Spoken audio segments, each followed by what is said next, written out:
Italie, États-Unis également, dans les mondes européens. Je pense à un certain nombre.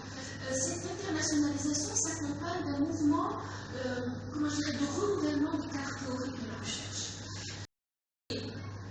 En d'autres termes, je pourrais dire que cette internationalisation, puis par la suite la mondialisation, fait que les études supérieures ne sont plus exclusivement une province de l'orientalisme français, en tout cas dans l'université française. كلمة حكينا شوية على بير خادم. نحكي على بير خادم. أنا بنت بير خادم. واش نقول؟ Alors les souvenirs. D'abord l'espace. Alors les deux écoles, école de filles, école de garçons forcément, parce que ma mère elle était maîtresse d'école comme on disait à l'époque, et on a vécu dans ces deux écoles. Après, il y a le kiosque à musique, l'église et le kiosque à musique, le petit jardin qui était tout le temps fermé. كانوا يحلوا برك في العيد كانوا يحطوا des petits manèges, je me souviens. Le petit kiosque à musique, l'église et le kiosque à journaux. Petit kiosque à journaux à côté de la station de taxi et de la station des bus. Ça, Bel Khadem, c'est aussi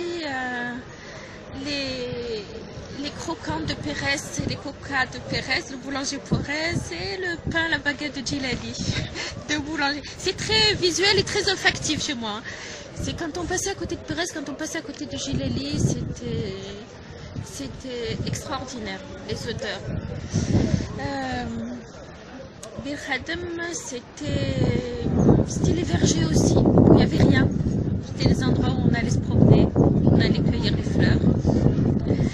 C'était Jnendika, c'était Dirksraïn, c'était toutes ces... C'était la campagne, voilà. Ma mère elle avait 5 filles, on allait se promener là-bas, c'était ça, Bir Khadem pour moi. Bir Khadem c'est aussi le hammam qadim ou le hammam jdid. Et le hammam qadim que j'adorais, même s'il n'était pas très très confortable et que c'était pas... Voilà, c'était hammam al-qadim, voilà. كان يسخن الماء بالحطب, voilà, كي بكري. C'était ça. C'est Bir Khadem, c'est quoi aussi? C'est le hanout Tounsi. C'est... Comment il s'appelait c'était le marchand de... Oh, le hanout le magasin de vêtements juste à côté de Tounsi. Comment il s'appelait? كان عينيه زرق. Ah là là, ça va me revenir. On allait acheter كنا نشري. تونسي derrière l'école des filles. Derrière l'école des filles, كان حانوت تونسي. Il y avait le marchand de vêtements. مزوار. C'était مزوار. كنا نشريو اللباس تاع العيد. C'était aussi, comment il s'appelait? Que j'adorais ce monsieur adorable qui travaillait le cuir.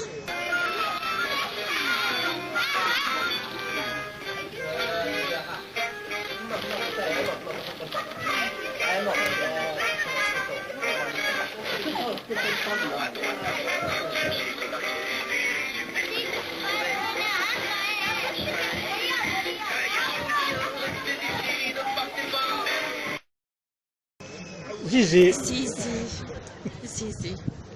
Zizi, à chaque fois qu'on rentrait à Zizi, il y avait toujours des petits morceaux de cuir à nous donner, des petits morceaux de tissu adorables. Tu sais qu'il travaille jusqu'à maintenant. Non, مازالو حي. Il fait la même chose. La machine هذيك تاعو مازالها. هذاك النهار كي جيت شفتو صافي لونطون maintenant صافي 15 عام au moins 15 عام. دخلت و il y a eu un moment d'émotion très fort parce que أنا نشبه ليما بزاف. وحسب بلي يما اللي دخلت وماشي انا. Il y a eu une espèce de une temporalité qui s'est écrasée là comme ça. Je croyais que c'était ma mère. Elle dit Madame Tirage. قلت له لا ماشي Madame Tirage انا بنتها. j'en ai eu les larmes aux yeux. Voilà, ça c'est Bir Khadem. هذا Bir Khadem تاعي اللي كنت صغيره.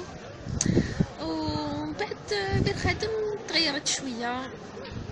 كنا نفدو في البوس والغاشي ou le harcèlement pour les petites jeunes filles dans l'espace public. ما نقولكش كي كنا نستناو في الأوتوبيس وندوز قدام هذيك القهوة. Mais je préfère ne pas me souvenir de ça. Je préfère me souvenir de بير خادم كي كنت صغيرة. وبير خادم سي اوسي هذيك لا بتيت بلاص كان في رمضان كان يخدم يطيب في الزلابية وقلب اللوز. Extraordinaire, نسيت اسمه. هذيك لا بتيت بلاص. Tu vois ce que c'est? À côté de... Quand tu es sur la place du bus, la rue qui fait comme ça. Tu avais une petite place, كان واحد القهواجي وكان الفوق كان يخدم كان يطيب قلب اللوز. Je me souviens plus. Enfin, voilà. كنت صغيرة. C'était presque 45 ans, 50 ans maintenant. ماشي تونسي. سي آخر. ماشي علي بابا. علي بابا. وبير خادم c'était aussi... C'était... comment on appelle ça? Toutes les familles farciyat,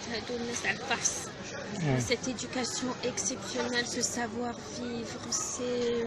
Le Sammar, il y avait le Wadah. Il y avait leur jardin, magnifique, avec le jardin تاعهم. Les petits jardins potagers, les petits, on dit aujourd'hui jardin de sable, la verveine,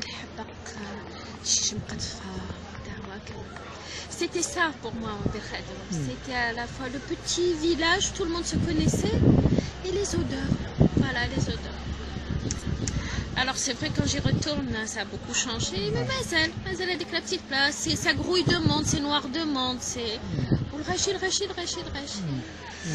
Et puis ce centre de Berkhadem qui n'a pas été protégé, qui n'a pas été rénové,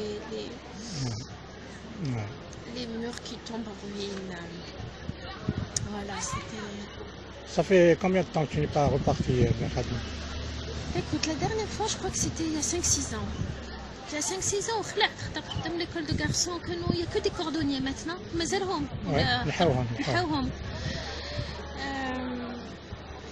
le marché Mazalo, mais voilà, tout a changé. Tout a beaucoup changé, mais c'est pas grave. C'est pas grave. Raconte-moi un peu ce que tu deviens. Moi, ce que je deviens, quand on a quitté Berkhadem, on est parti en France, en 77-78. J'étais une petite adolescente. On a débarqué à Marseille. Heureusement qu'on a débarqué à Marseille, pas à Paris. Je crois que j'aurais pas supporté le climat. Il y a au moins la lumière et le soleil. Puis voilà, j'ai fait des études. J'ai fait des études de philosophie et des études d'histoire. J'ai passé des concours, CAPES d'histoire-géographie, l'agrégation d'histoire. J'ai un peu enseigné dans le secondaire. Et après, je suis rentrée au CNRS, au Centre national de la recherche scientifique comme chercheur. Et voilà, et je me suis spécialisée sur l'histoire contemporaine du Maghreb, sur l'histoire coloniale, post-coloniale, histoire de l'Algérie, mais je m'intéresse beaucoup à ce qu'on a autour, le Maroc, la Tunisie. Voilà. Moi, je suis une vraie maghrébine. Je suis une Algérienne, qabaïliya, mais j'ai une vraie sensibilité maghrébine. Voilà. Je bougeais beaucoup, j'ai travaillé 5 ans au Maroc, dans le cadre de mes recherches. Et puis là, j'ai passé 4 ans en Tunisie. J'ai dirigé un centre de recherche en Tunisie, à Tunis, voilà. J'ai beaucoup aimé la Tunisie. Surtout, je suis arrivée en 2013, juste après la Révolution, et c'était extraordinaire, voilà. C'est un pays qui laisse espérer beaucoup d'espoir, qui laisse espérer beaucoup de choses. Si ça marche en Tunisie, je ne vois pas pourquoi ça ne marcherait pas en Algérie ou au Maroc, voilà. Et c'est bien, c'est pour ça que à chaque fois que je viens ici, je dis aux étudiants... Et puis surtout, regardez à droite et à gauche, ne restez pas enfermés dans vos petites... problématiques algéro-algériennes.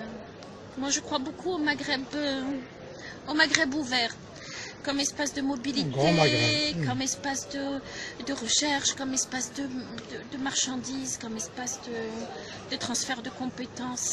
Il y a des choses magnifiques là. Voilà, ça marche assez bien pour la Tunisie, malheureusement avec le Maroc. La frontière est fermée depuis 1994, ce que je trouve absolument terrible. Parce qu'avec les Marocains, nous avons quelque chose de fondamental à partager, c'est notre berbérité. Voilà. Et j'ai adoré vivre au Maroc pour ça. C'était magnifique, justement. Voilà. Le Maroc m'a un peu réconcilié avec l'Algérie. Notamment par cet aspect berbère, justement, qui est pas une identité vécue douloureusement, contrairement à chez nous ici. quand on dit حنا قبايليين لا plutôt حنا قبايليين parce que الشاويين والمصابيين ils disent pas la même chose, ils n'ont pas le même ressenti. Oui, il y a beaucoup le sentiment de déni, de souffrance, de rejet. Au Maroc, on n'a pas ça. C'est une identité un peu apaisée, tranquille. Et ça m'a fait beaucoup de bien de voir que ça pouvait exister ailleurs. Donc Tunisie, Maroc et Algérie. Algérie, je viens régulièrement. Pas pour y vivre tout le temps, parce que j'ai pas eu de. Quand je suis allée au Maroc ou en Tunisie, j'avais eu des opportunités professionnelles très intéressantes. Mais je fais beaucoup de formations doctorales avec les Algériens. Moi, je travaille beaucoup avec les Oranais notamment. J'aime beaucoup l'Oranie. C'est une région splendide. Et les universités oranaises, les centres de recherche oranais sont plus réactifs. Ils sont très demandeurs, donc on fait beaucoup de formations doctorales avec eux. C'est comme ça que je lâche pas. C'est comme ça que je suis là régulièrement. Ben, il faut persévérer. Non, t'inquiète pas. Voilà. Merci beaucoup. Voilà, merci aussi à toi. Merci Ça m'a fait vraiment plaisir.